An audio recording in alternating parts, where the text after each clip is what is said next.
mas dumami pa ang mga Pilipinong kontento sa pamahalaan ni Pangulong Ferdinand R. Marcos Jr. Ayon po yan sa survey ng Social Weather Station.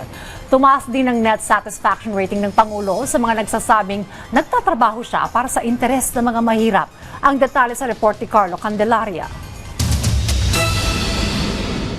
Tumaas ang bilang ng mga Pilipinong nagsasabing kontento sila sa pamamahala ni Pangulong Ferdinand R. Marcos Jr. batay sa pinakabagong survey ng Social Weather Stations o SWS. Umakyat sa 38% ang satisfaction rating ng Pangulo mula sa 33% na naitala noong unang quarter ng taon. Tumaas din ang kanyang net satisfaction rating sa lahat ng pangunahing rehiyon ng bansa. Naitala ang pinakamataas niyang rating sa Balance Luzon na may positive 11. Bukod dito, naitala rin ang pagtaas ng net satisfaction rating ni Pangulong Marcos sa mga nagsasabing siya ay nagtatrabaho para sa interes ng mga mahihirap o poor. Isinagawa ang survey mula June 20 hanggang 29 sa 1,200 adult Filipinos sa buong bansa. Sa ilalim ng administrasyon ni Pangulong Marcos Jr., ilan sa mga programang ipinatupad ay ang kadiwa ng Pangulo. Uplift program noong kasagsagan ng giyera sa Middle East kung saan nagkaroon ng iba't ibang uri ng ayuda at social protection programs. Gayon din ang pagpapatupad ng mga hakbang para mapagaan ang gastusin ng bawat pamilya. Ang tricycle driver na si Ronald, laking pasalamat sa natanggap na ayuda noong kasagsagan ng krisis sa langis. Nagamit niya ito pang therapy, panggatas at diaper ng anak na may autism.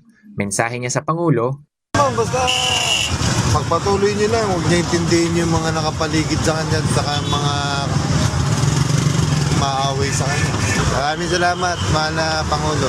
Ang nanay naman na si Alona, malaki ang natitipid sa 20 pesos per kilo na bigas na nabibili niya sa kadiwa ng Pangulo. Kaya nagpapasalamat siya sa programang ito ng pamahalaan para sa mga gaya niyang pinagkakasya ang budget sa araw-araw. Ako marami kong anak.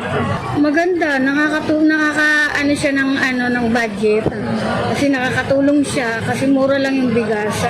Salamat po kay President Marcos sa programang Kadiwa na murang bigas.